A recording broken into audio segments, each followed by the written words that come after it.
position in my ETF, ticker PP, and that's for pricing power. Right. And I'm curious. I really think that some of the features that you highlighted here, like the over-the-air airbag deployments of improving the features, the safety features, are great things that we could be advertising. I know you've heard this many times before. I know you have. But sorry, go ahead, yeah. $525 off every car this year is half a Netflix's advertising budget. $1,000 is the entire Netflix advertising budget, and I see their ads everywhere. Why not advertise these things that you told us here? I feel like nobody else knows about this. I just talked to Gordo, the Tesla bear, and he's still talking about 2016 New York Times pieces. These people are in the past, man. That's like 7 years ago at this point. Yeah, that's what I'm saying. Yeah, it's actually, I talk to a lot of people, and they still think that like Teslas are like super expensive. And like, no, actually, the starting price for a Tesla is below the average auto price in the US. It's like, and that's a good thing. Yeah. I mean, I think it's good that it's that way, you know? Like our goal was always to make cars that are affordable to the general public. So I hear you. I mean, I think, and it's indeed ironic that, you know, Twitter is like highly dependent on advertising. So, you know, here I am, it's like, you know, never used advertising really before, and now have a company that's highly dependent on advertising. So I guess I should say advertising is awesome and everyone should do it. but I think I hear your sort of larger point, which is that there are amazing features and functionality about Teslas that people just don't know about. So, yeah. And although there's obviously a lot of people that follow, like, say, the Tesla account and the you know, my account, whatever, on Twitter, to some degree, it is preaching to the choir, and the choir is already convinced. So I think what you're saying does have some merit, and you know what? I believe in taking suggestions, so we'll try a little advertising and see how it goes.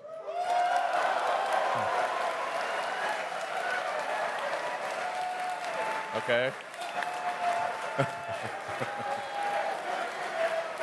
Okay. All right.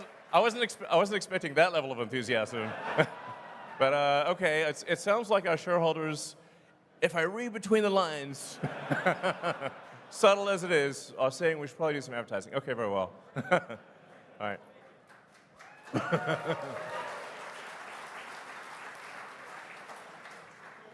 Hi, Elon. Hi, Tesla. Thank you for everything. So my question is regarding, you recently added Steam to the car, and that's great. We can play video games. Is Tesla currently developing the ability for other parties to develop apps for the car? For example, if we can buy actually customizable themes for the operating system of the car, I think you can make some revenue there, like that space themes for the car or Lord of the Rings or stuff like that. Do you have any interest in that right now? Well, I mean, important.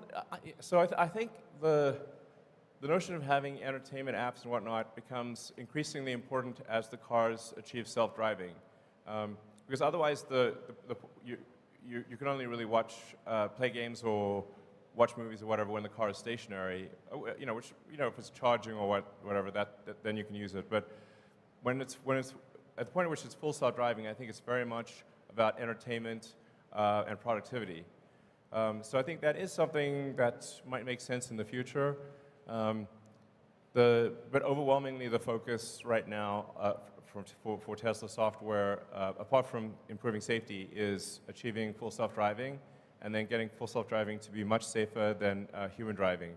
And then once we achieve full self-driving, I think that there could be a lot of opportunity for apps and whatnot. So, but you know, even in the car as it is today, for a Model S and X, we've made a sort of a full Steam integration. So you can actually just literally log on with a Model S or X with your Steam account and play any game that is on Steam, which is a lot of games, which is pretty wild. I think a lot of people don't know that. You can play with a keyboard and mouse. You can play with a joystick. or controller. You can also play Netflix, YouTube, or anything else. I mean, for my little son X, he loves watching, actually loves watching rocket videos in the rear screen of the Model S and X. So yeah, so it is something that we will do long term. But one of the things, we already have a lot of stuff there, and we'll do more as self-driving becomes a reality. So.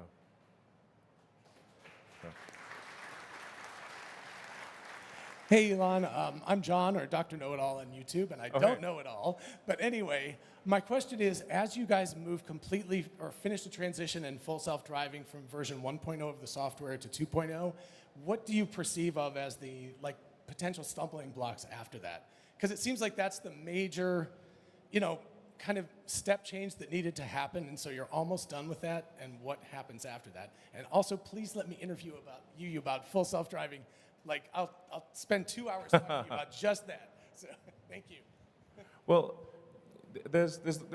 one can really think about full self-driving as sort of a march of nines of reliability.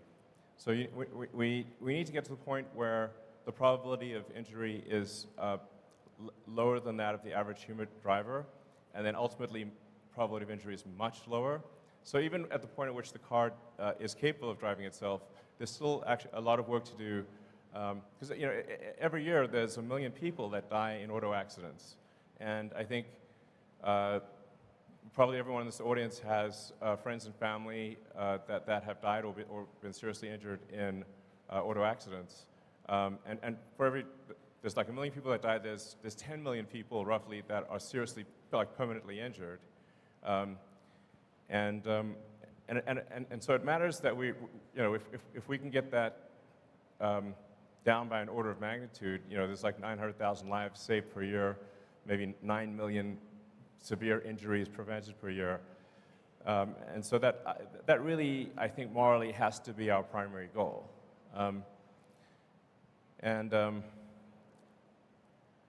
I guess I'm open to an interview on FSD.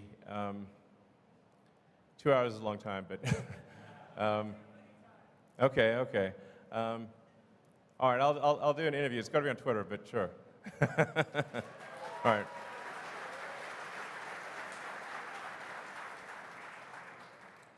Hi, Elon. I'm Josh Phillips, long-term retail investor. My question's about battery-grade lithium supply in the next 10 years.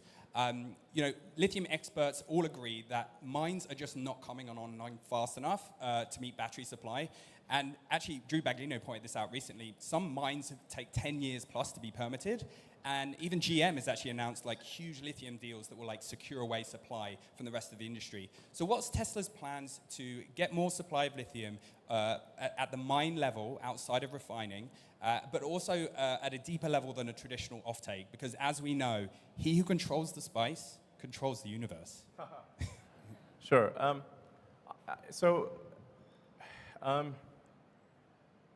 I actually think that the industry analysis is incorrect, and the constraint is fundamentally that of processing.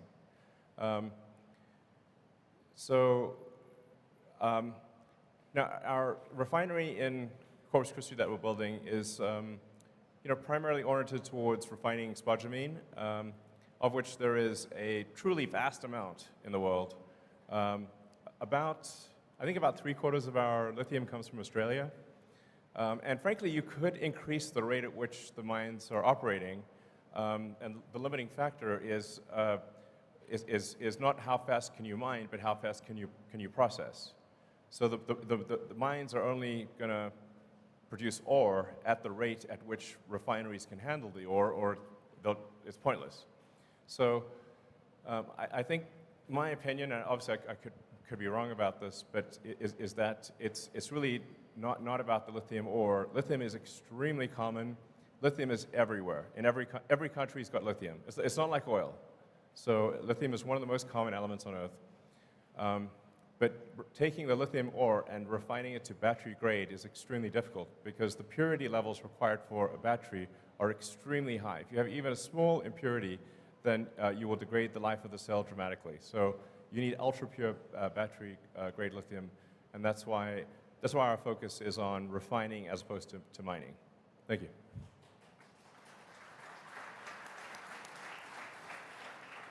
Hi, Elon. Thanks. It's a great time here.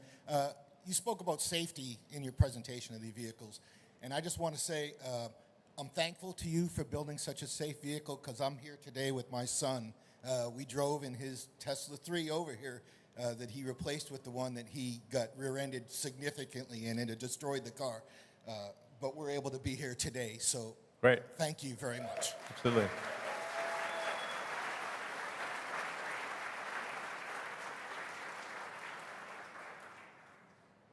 So, what's your way to look? There? Okay. Hey, how's it going? My name's Austin Gregory. I'll ask about this because I don't think it gets near enough love.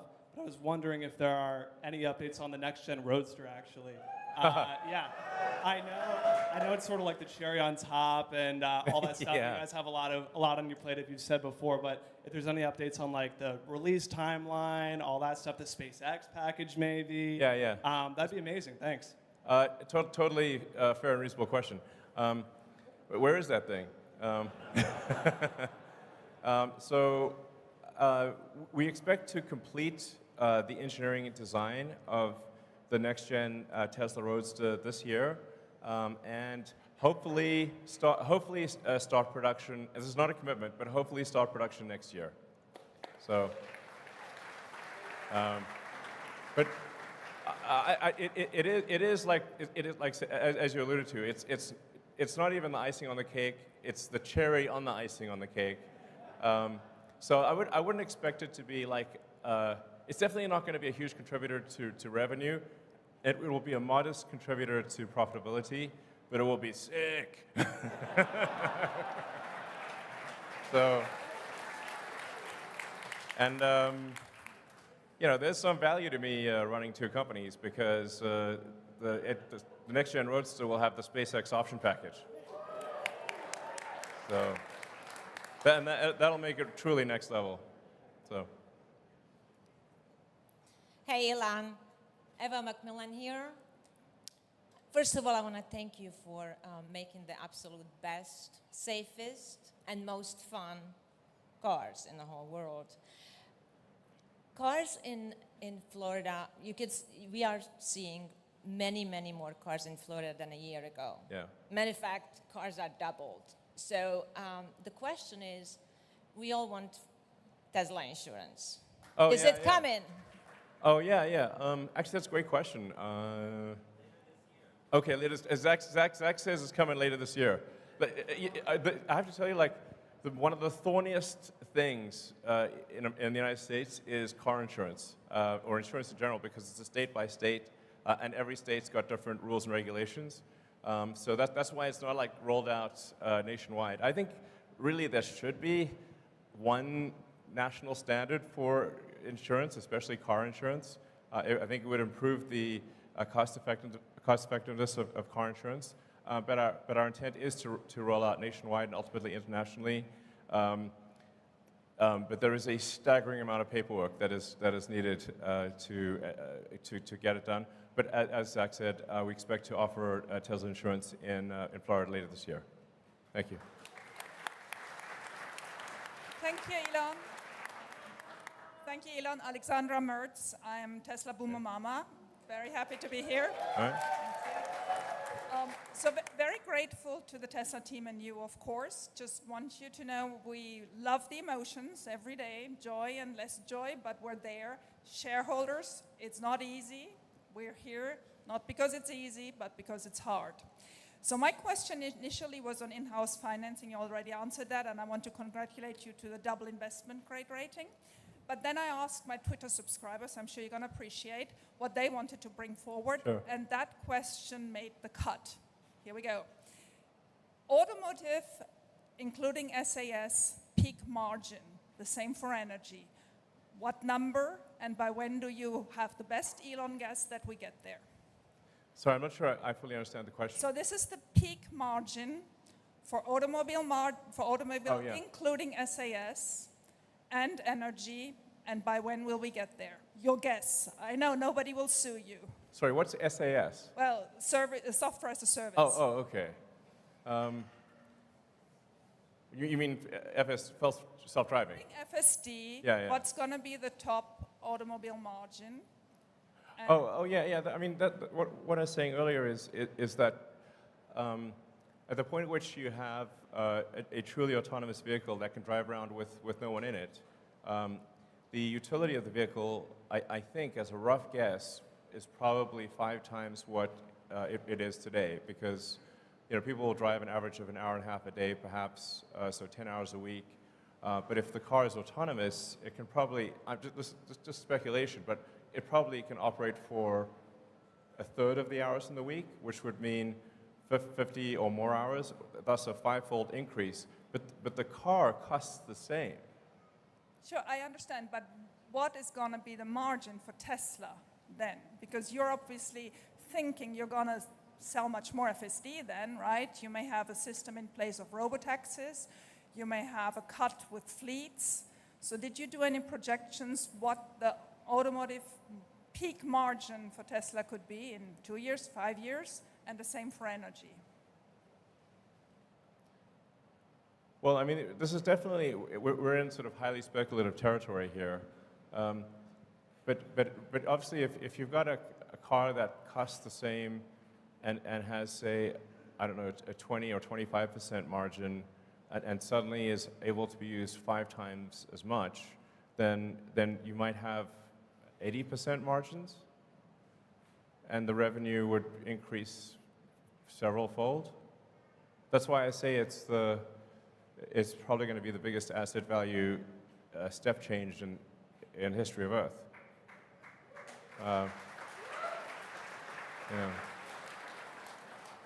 And energy does not have simply does not have such an increase in asset utilization. So I would expect energy to remain at sort of a 25%-ish to 30% margin. All right, so you said ask the tough questions. You're still good, right? Yeah. All right, cool. First of all, though, as a family man, I just want to say there's a couple of things like a loop for tether of a car seat going through the headrest, which would be super helpful. There's a couple other things that would be really nice. Model Y is the only one you can do that in today. Maybe we could fix that. But when we're thinking about 4680 battery cells, should we be thinking about the efficiency and the performance we're getting today? Or is there some updated timeline path that we could see closer to battery day presented efficiency, performance that we can look to in the future?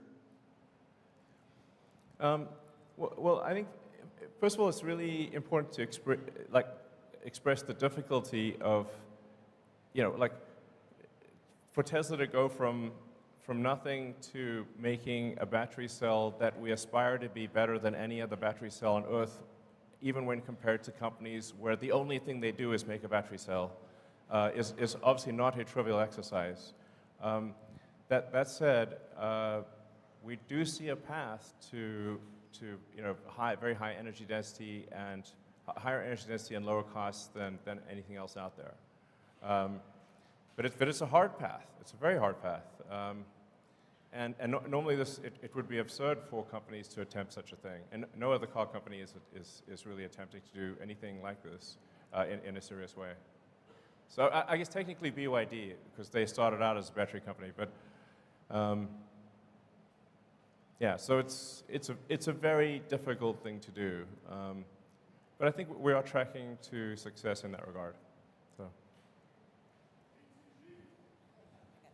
Hey, Elon. First of all, thank you for undoubtedly making the world a better place for my son to live in. Thank you. It's kind of you say.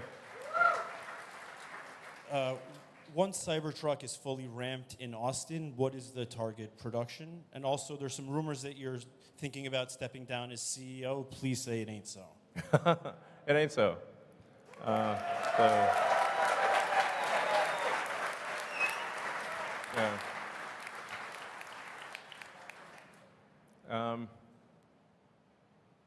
Yeah. So I think Tesla's going to play an important role in AI and AGI, and I think I need to oversee that to make sure it's good. So, because that's a thorny problem if there ever was one. You know, like I think generally people do not, or very few people, even in the AI community, do not